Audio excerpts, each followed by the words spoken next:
欢迎我们的开艺表演.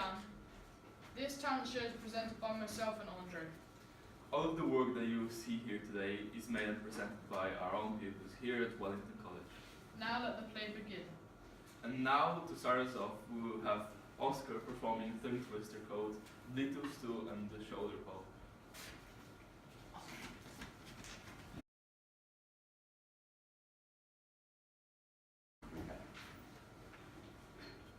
Biang Dan or Bang Dan. Biang Dan Chang, Bang Dan Quan. Biang Dan Chang, Bang Se Bang Dan Chang. Biang Bang Dan Burang, Biang Dan Bang Se Bang Dan Chang. Biang Dan Panyo, Biang Dan Bang Se Bang Dan Chang. Thank you very much. What a wonderful performance, thank you, Oscar. Now we will have Justin performing for telling us why we should be allowed to go to Chinatown.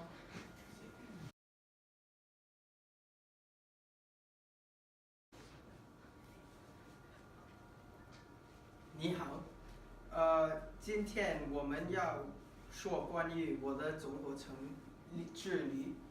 我们会在中国城玩寻宝游戏，我们会一起吃午餐，我们会吃饺子、炒饭、鸭肉和面条。我之前去过中国城很多次，但是这次我们跟我的朋友们一起去，我觉得很有趣。这个之旅也可以帮我们学习说汉语和提高我们的关系。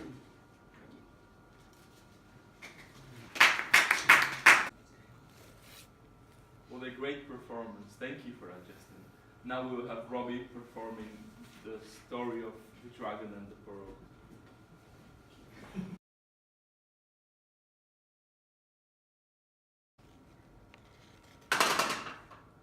Long ago, near the River Min in the province of Sichuan in China, there lived a woman and a son.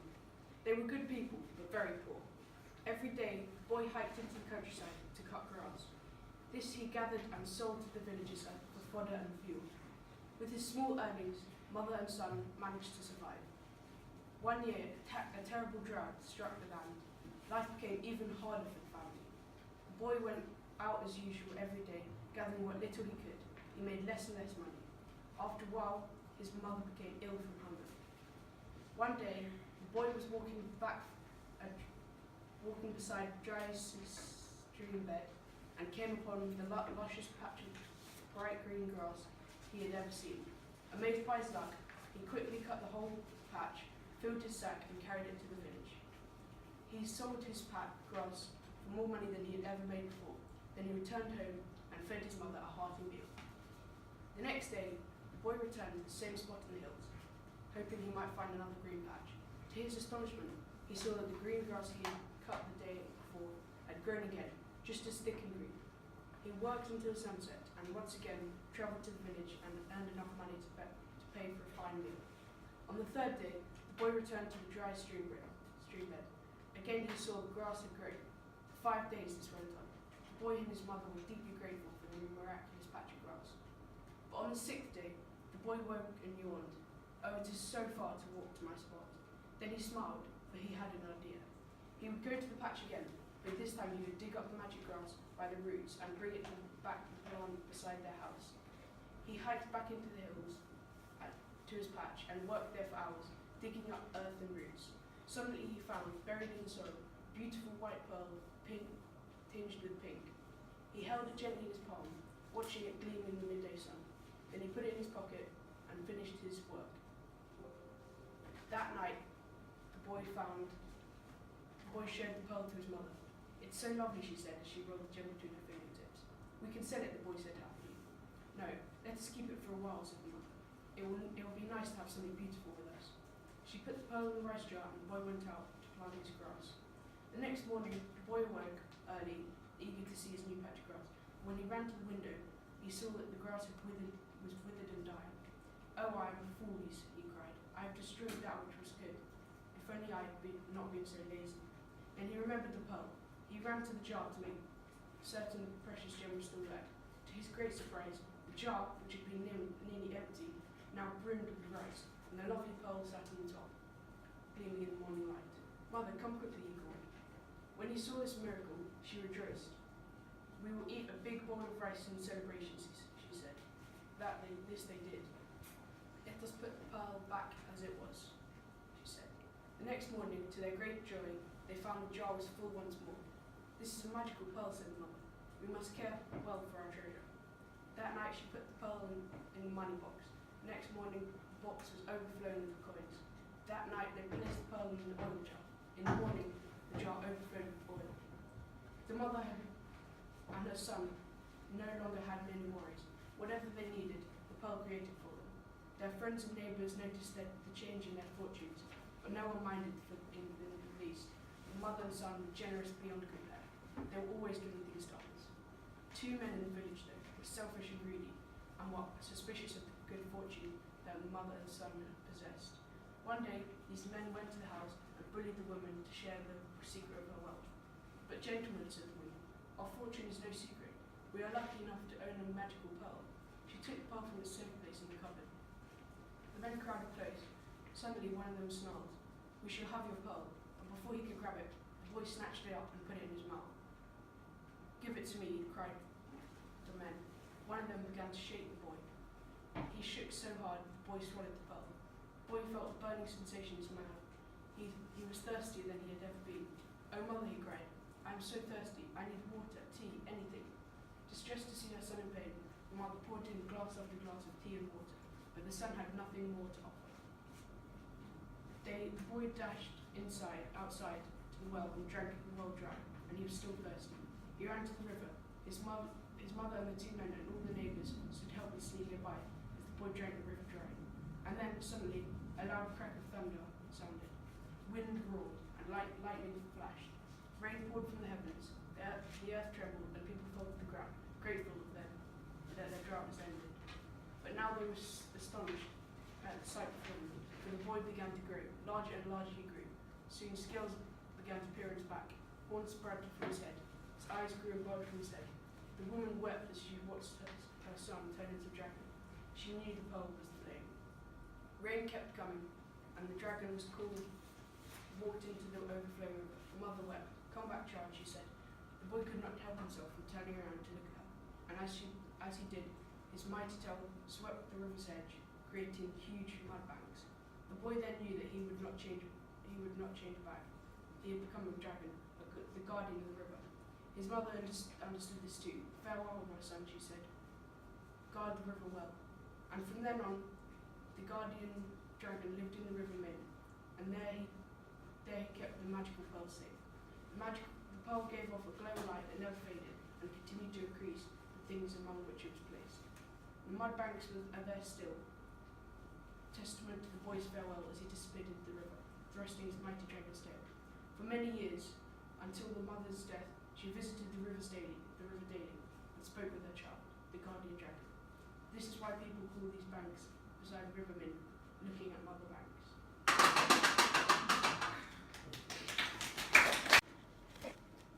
What a magical story. Thank you, Robbie. And now James will be performing a poem. Good luck, James.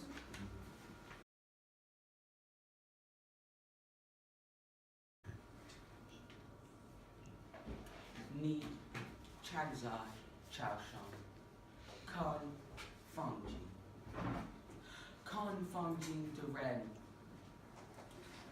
Zai Lao Shang Kan Ni Ming Yue Chong Shi Le Chong Ni De Chong Zi Ni Chong Shi Le Birenda Mom. Thank you. Thank you very much, James. That was a very, very, very interesting poem. And now I will be performing my story about the Chinese zodiac.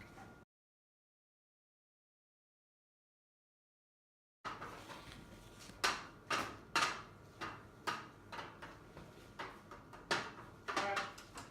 Hello, and today will be telling you the story of the Chinese zodiac. That's my name in Chinese. Yeah. Why is the rat the first year animal? Many people have wondered over the years why the rat, the smallest animal of all creatures, has the honour of being the animal of the first year. There's a rat, and then that's the zodiac sign. Very, very nice drawing right there. This is the story that I've heard. A long time ago, the Jade Emperor, who ruled the heaven in China, sent a message to all of the animals asking them to come together so that he'd give them all a year. This would make it easier for the Chinese people to keep track of time and keep track of the year. These are all the animals. So there's horse, tiger, rabbit, dragon, another horse, snake. Basically all the sort of creatures you can imagine. And this is the ox actually. And there you can see a rat jumping off the ox, which you'll find out about later. The rat and the cat were very good friends and they were neighbours, so they decided to go together. In the morning, when it was time to go, the previous night the cat had told the rat, please wake me up because I sleep in quite late and I don't want to forget to go to this important thing. Instead of waking up the cat, he decided if he was going to have a better chance of coming first in the race, he decided not to wake up the cat so the cat would be late. That's a cat, and that's how you write cat, Mao in Chinese. When the race began, the rat and the ox were in the lead with many other animals, the tiger, the dragon, and the lion. And when they got to a river, other animals decided to make a raft, but the ox, being very strong, could swim across the river. So basically what the rat did was he jumps on top of the ox's back and swims across. Now the dragon could have flown across and won the race straight away, but legend says that the dragon flew up and used his breath to create flowers all over China and bring wealth to the people for a short period of time, and that's why the dragon was very well respected. But just before the end, the rat on the back of the ox, like seen here, jumps off of the ox and crosses the line first. So yeah, that's, reaches the back of the hat, and makes the sweet short sprint to the end of the finish line. And that is the end in Chinese, and I can't remember what that says. Oh, it says written by, that's my name, I think. Yeah, cheers. Thank you, Oscar, for an awesome performance. And now Beatrice will be presenting a presentation about Chinese food.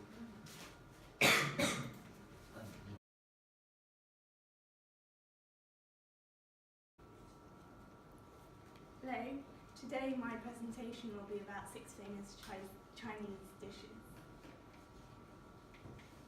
Okay, so the first one is Gong Bao Jiding. Gong Bao Jiding, or Kung Pao chicken, is a spicy stir-fry dish made with chicken, peanuts, vegetables, and chili peppers. The classic dish is Sichuan cuisine, originated in the Sichuan province of southwestern China and includes Sichuan peppercorns. Although the dish is found throughout China, there are regional variations that are typically less spicy than the Sichuan serving. Kung Pao chicken is also a staple of westernized Chinese cuisine. The dish is believed to be named after Ding Baochen, a late Qing dynasty official and governor of Sichuan province. His title was Gong Bao. The name Kung Pao chicken is derived from his title. During the Cultural Revolution, the dish's name became politically incorrect because of its association with the Ding dynasty. The dish was renamed Fast Fried Chicken Cubes until its political rehabilitation in the 1980s under Deng Xiaoping's reforms. And here are a few pictures of the dish. Next is jiaozi. Jiaozi are Chinese dumplings commonly eaten in East Asia. They are one of the major foods eaten during the Chinese New Year and year-round in the northern provinces. Jiaozi typically consists of a ground meat and or vegetable filling wrapped in a thinly rolled piece of dough, which is then sealed by pressing the edges together. Kao shuzi.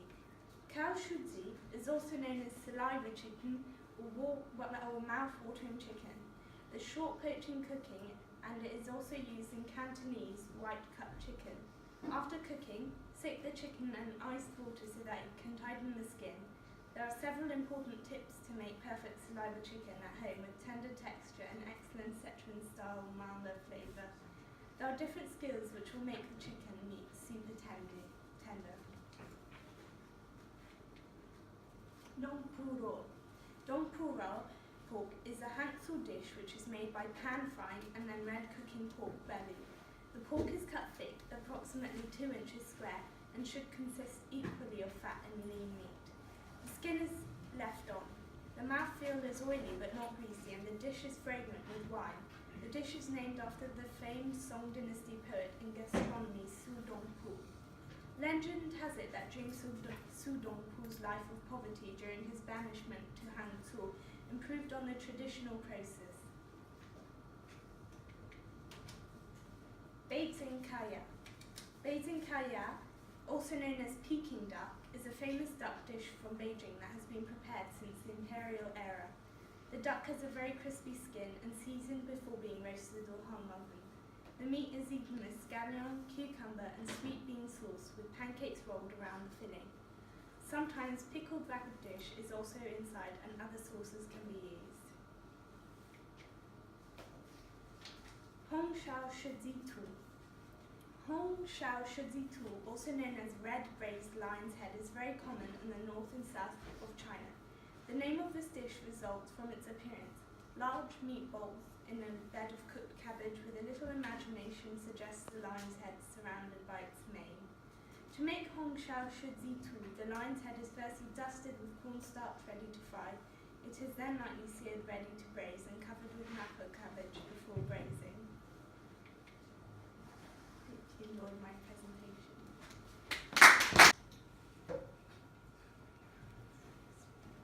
That was a captivating performance. Thank you very much, Beatrice. Now we will have Maxim performing a tongue twister called Maxim's Tongue Twister.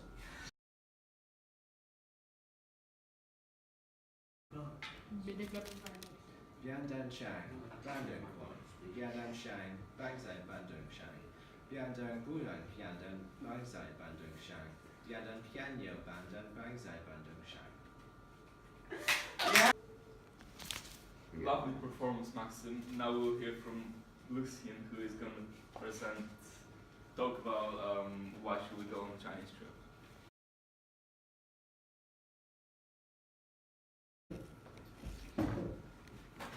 你好，今天我们要说说关于中国城之旅和为什么这纪律新可以帮我们更加理解中国文化。在中国城，我们可以吃到很多中国有名的食物，学习很多关于中国的文化和历史。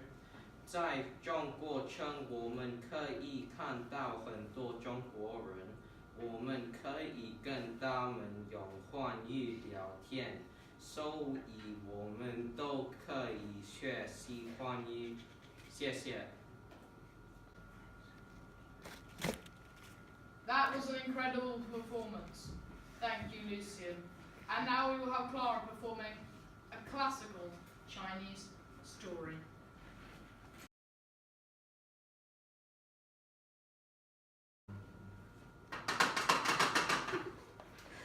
Why is red a lucky colour? This is my traditional Chinese story. So, many years ago, Chinese New Year started because of a monster named Nian.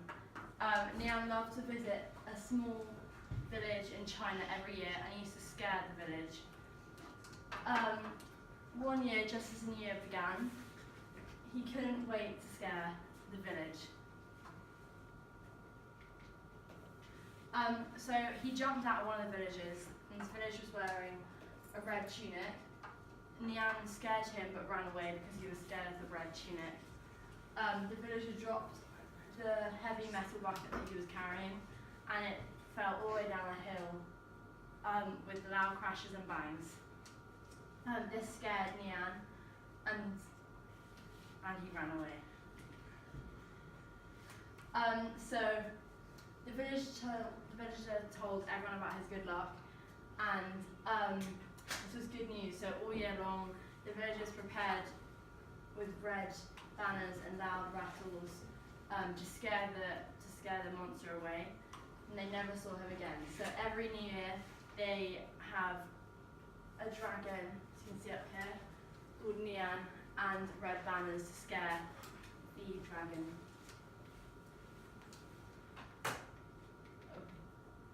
What a beautiful story. Thank you, Clara, for your performance. Now I will perform a Chinese poem.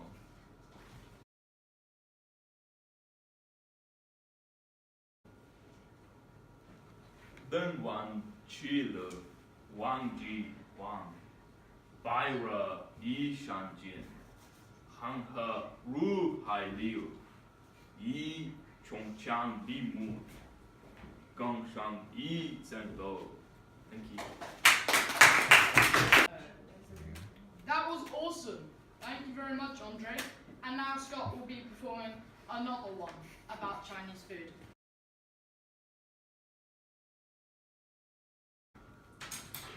Hi there. My presentation is about Zhongguo Thai, or Chinese foods.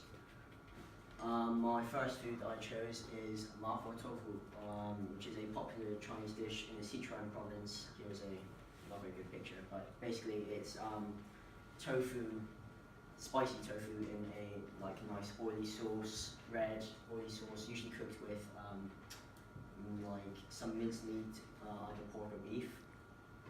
In Sichuan, they are known for spicy food, so that's why this tofu is very spicy. And I have also linked the video. No, I haven't seen it, so you could be read about it. My next one is what to say in Chinese, doesn't really matter. It's hot and sour soup. This is the literal meaning for it. It's a meat-based soup that contains lily buds, wood ear fungus, and bamboo shoots. It can be lots of people have it around China. It's not just based in one province. Lots of people have it. Very popular. And it's spicy, so made with red or white peppers and sour white vinegar. And last, this is xiaolong bao, which is a small basket bun. It's a dumpling with meat in it and soup, and it gets its name from how they cook it. So it's a steamed bun, and they steam it in a basket, or a xiaolong, small bamboo steam basket, which gives it its name. Thank you. Thank you, Scott, for our awesome presentation. I hope we eat some of the food that you presented on our Chinese trip. Now Jemima will be reciting the Chinese linguist.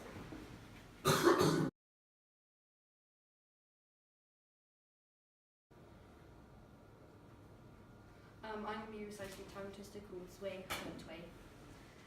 Zway Shua Tui, Tui Shua Zway. Zway Shua Tui, I Pao Tui.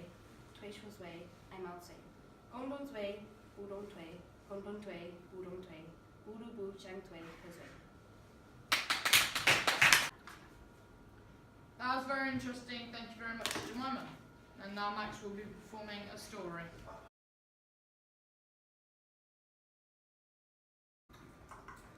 Long ago, in the mountains, there lived a terrible demon named Nian. Every year, on the first day of the year, the creature would awaken and descend upon the village. He would eat all the grain and livestock, and if there were any unfortunate children around, they would disappear. An old, wise man came. He told the villagers he could save them, but the villagers remained skeptical. That night, Nian did not come. That was because the old man rode him all night. After several nights of this, the man told the villagers he could not protect them anymore. Then, actually, the man informed them that the beast is easily scared by loud noises.